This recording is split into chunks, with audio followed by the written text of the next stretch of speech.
시청자 여러분 안녕하세요. 아태민 경제TV입니다. 5월 8일 어버이날이네요. 시장 전망 대응 전략 짜보도록 하겠습니다. 네이버 카페에서 아태민 남다른 주식 투자의 길 들어오시면요. 네, 제가 데일리 보실 수가 있습니다. 미국이 보여준 모금 답안. 자, 그리고 필요한 정보들을 제가 계속 그 텔레그램에서 아태민 경제TV 아태민 한칸띄우 경제TV 검색을 들어오시면 제가 지금 요거는 오늘 그 인도 파키스탄 제 1라운드 한판 붙었습니다.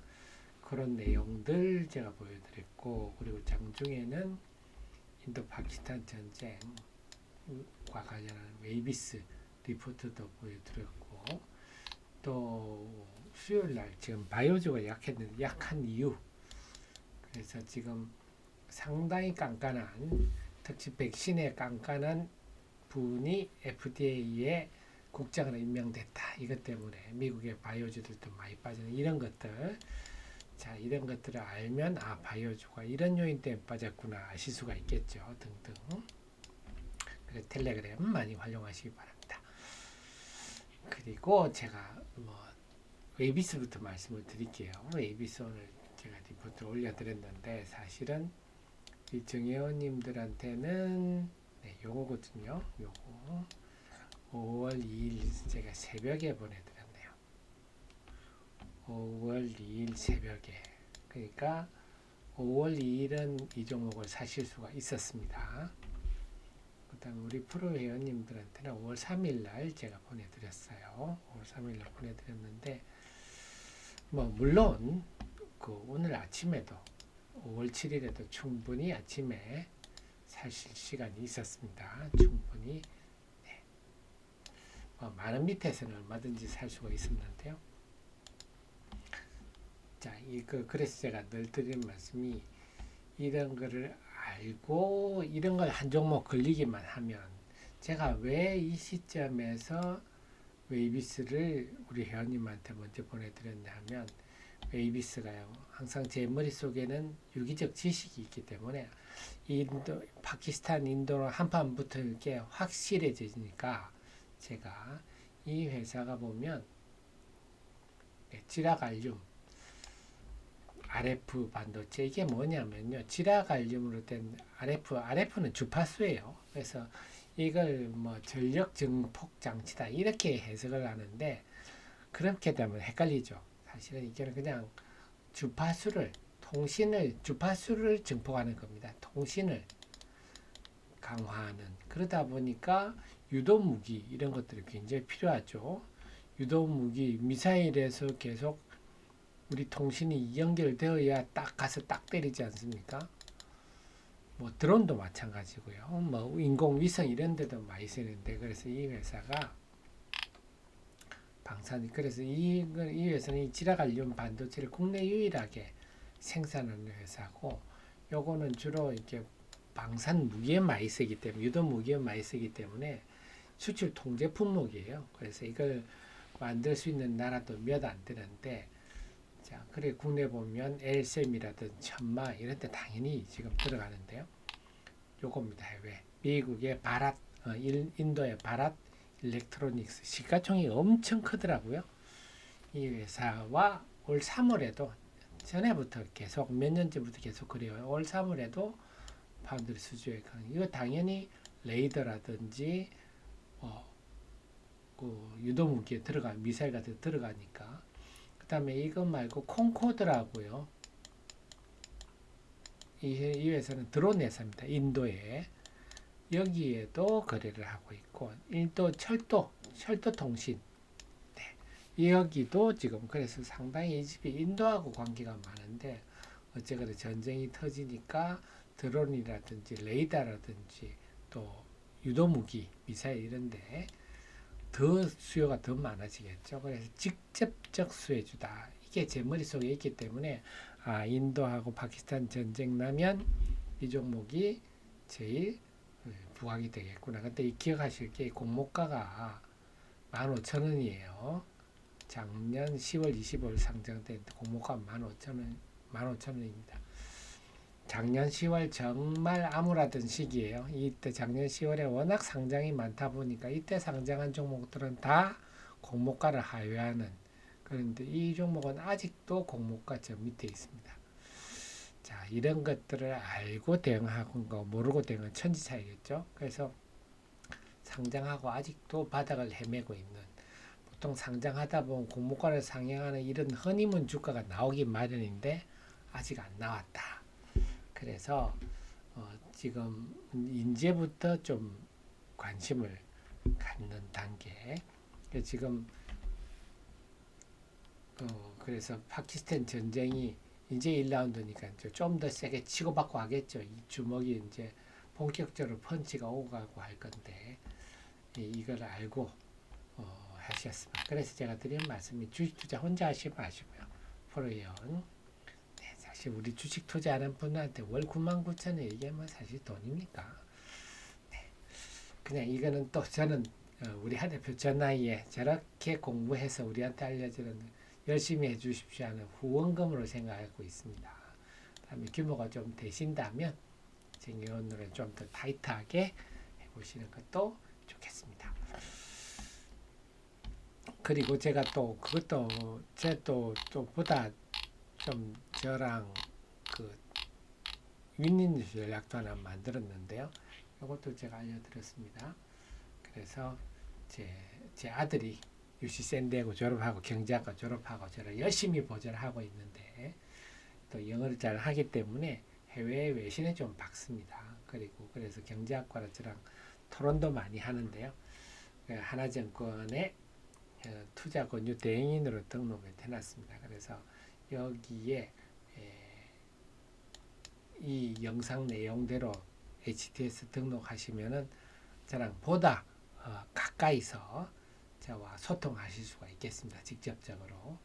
그리고 만약에 나는 직접 HTS 싣고 직접 지점 가서 할래요 하시면 최영훈 부장한테 꼭 미리 전화를 하고 가시면은 두 번 그럼 안 하십니다.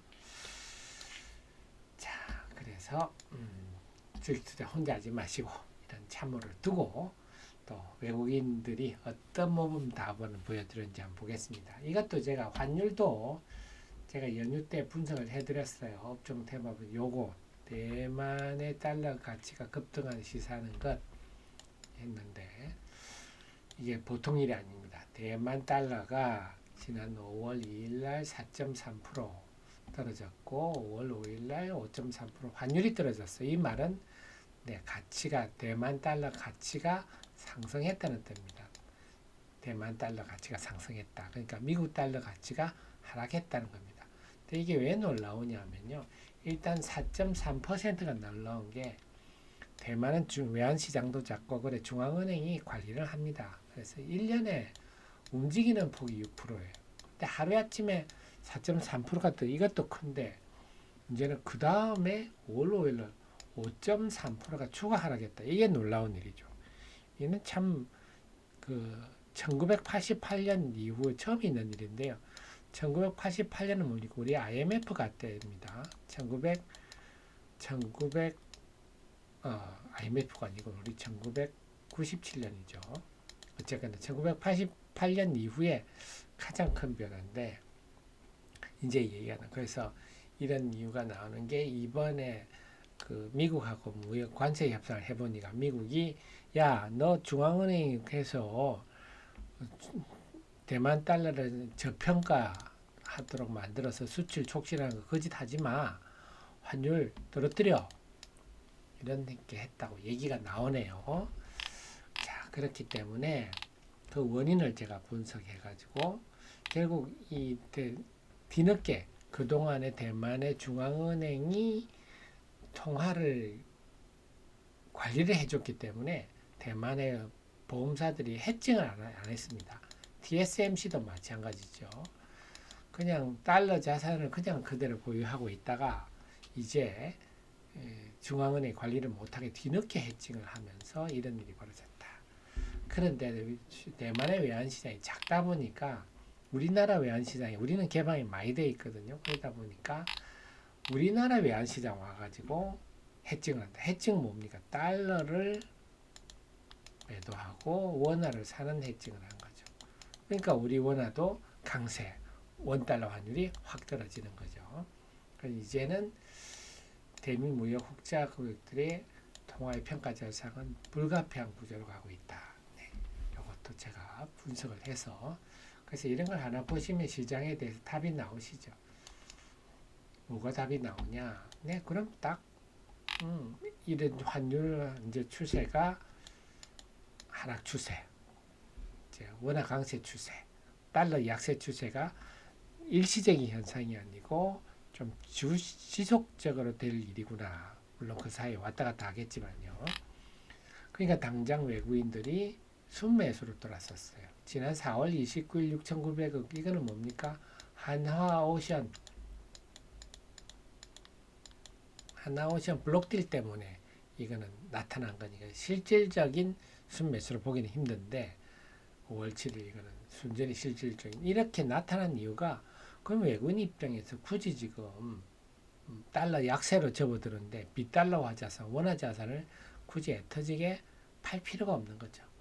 그래서 이거는 상당히 알맹이 있는 매수고 이런 흐름은 지속될 가능성이 외국인의 순매수가 지속될 가능성이 높고 적어도 대규모 순매수가 이어지는 일은 더 이상 좀 당분간은 힘들다. 외국인 수급이 좋겠다. 그럼 이제 외국인이 오랜만에 알맹이 있게 샀는데 뭐 샀냐 봤더니 외국인의 사고 판 종목이 이유가 명확합니다. SK 하이닉스가 지금 이제 처음으로 분기당 영업이익이 삼성전자를 능가했죠. 하나에어로스페이스 지금 뭐 또 전쟁 터지니까 이 집이 또 바쁘겠죠. 왜냐 인도가 또 K9 자주포를 많이 사갔어요. 하나에어로스페이스. 그러니까 이번에 자주포 좀 많이 또 써먹겠죠. 두산 에너빌리티는 SMR 부분에 지금 부각되고 있습니다. 다음에 현대로템도 마찬가지예요. 방산이죠. 전쟁 터지니까 지금 지구상에 가자 전쟁, 우크라이나 전쟁에다가 인도, 파키스탄 전쟁까지 세 군데가 벌어지고 있습니다. 국가끼리 한판 붙는데요. 다음에 한국전력은 환율 하락 수혜주죠. 대표적인. 그 다음에 HD 현대일렉트릭 유럽에 또 정전 사태까지 나니까 변압기. 그러니까 다 살 이유가 있는 종목들이에요. 판 종목들 볼까요? LG화학 지금 이제 막 기숙사까지 판다 그럽니다. 그래서 지금 허리띠를 바짝 졸라매고 있고 하나오션 이거는 아직도 블록딜 영향이 나타나고 있고요. SK텔레콤 이거는 아시겠지만 유심 해킹 사건이고요. 현대차 당연히 이거는 환율 하락이 되면 불리하죠. 수출주들 불리한 SK바이오팜 앞으로 2주 내 관세를 물리겠다. 의약 완제품에 대해서. 그러니까 매도하는 종목도 다 근거가 뚜렷하고 매수하는 종목도 근거가 뚜렷하고 오호. 그래서 외국인들이 지금 동향 보면 그냥 주식을 사고 판 게 아니구나 하는 거 알 수가 있습니다. 자 그렇다면 저게 모범 답안이라 말했는데 앞으로 우리가 포트폴리오 어떻게 구성해야 될지 외국인이 보여줬습니다. 그래서 외국인 유가증권 시장은 외국인과 연기금이 주로 사는데 보면 특히 환율과 유가도 지속적으로 지금 세계 경기가 예전처럼 활발히 안 되지 않습니까? 석유 수요가 줄어드니까 한전, 대한항공, 한전은 그동안 좀 올랐고 대한항공이 이제 고개를 든 거니까 그 다음이 변압기, 또 유럽의 정전 사태까지 터지고 이런 게 좀 핵심이고요. 그 외에 두산에너비, SK 아닌 현대건 샀고 각자 본다면 외국인들은 조선주를 많이 샀습니다. 삼성중공업, 조선해양, 현대중공업까지가 외국인이 선호하는 모습이고 대신에 기관들은요. 연기금은 은행 계열 지주회사 그 다음에 건설을 좀 많이 사는 편이에요. 그렇군요. 어쨌거나 저쨌거나 은행도 마찬가지로 환율 하락 수혜줍니다. 건설은 조금 모르겠어요. 건설은 이게 유가가 떨어지면 중동의 오일 달러들이 돈이 없어서 건설은 좀 부정적이지 않나 싶어요. 저는 건설은 모르겠습니다. 나머지는 다 근거가 뚜렷하다. 그래서 요런 종목 중심으로 보시는 게, 요런 업종들 중심으로 보시는 게 정답이고, 그래서 대한항공 같은 인재 고개를 들었죠. 그동안 쭉 소외되다가 이제 첫 시동을 걸고, 코스닥 시장은 근데 좀 달라요. 코스닥 시장은 요즘 보면 4월 30일부터는 연기금도 지금 좀 파는 분위기고요. 투시는 뭐 그전부터 왔다 갔다 했고, 그러다 보니까 지금 하락 종목이 많았다가 상승 많았다가 하락 많았다가 상승 많았다가 이렇게 왔다 갔다 합니다. 이렇게 되면 물리기 십상이죠. 오른 날 사면 그 다음날 빠져 물려버리고, 오른 날 좀 오르면 그 다음날 빠져버리고, 수익도 잘 안 납니다. 그리고 무엇보다도 5월 7일 같은 경우 10억 이상 순매수한 종목이 연기금 4종목, 투시는 3종목에 불과합니다. 유가증권 시장 같은 경우는 종목당 지금 하이닉스 이런 거는 2천억대, 하나에어로 1,000억대, 900억 막 수백억씩 사는데, 코스닥은 지금 꼴랑 10억 이상 사는 종목이 4종목, 2종목밖에 안 돼. 그러니까 지금 코스닥에는 상당히 지금 기관들이 관심이 없다. 그렇게 된다면 지금 전략은 상대적으로 유가증권 시장 쪽에 비중을 높이는 게 유리하겠죠. 그 속에서 환율 하락 수혜주, 이제 환율 유가 하락은 추세적이다. 다음에 우리가 익히 하는 조선, 군함, 방산, 석유개발, LNG, 그다음 미용까지 이쪽은 뭐 방이 좋잖아요. 그래서 올해는요 지금 될 집과 안 될 집이 이렇게 명확합니다. 그래 되는 집 가서 있는 게 좋겠다. 그렇게 정리를 할 수가 있겠습니다. 자, 그래서 앞으로 우리가 어떤 종목, 업종 속에서 종목을 골라야 할지 이렇게 잘 나와 있고요. 관련한 종목들은 제가 뭐 다들 제 카페 리포트 들어가 보시면요, 여러분들이 다 보실 수가 있습니다. 여기 종목 리포트 들어가시면요, 야 대표가 계속 관련주들 다 올려놨으니까 보시면 되겠습니다. 자, 늘 제 최신의 정보를 함께 하시고요. 도움되셨으면 좋아요 누르시면 저의 좋은 기운이 또 여러분들께 곧바로 전달되리라 봅니다. 저는 5월 9일 정시 전망으로 또 찾아뵙겠습니다. 고맙습니다.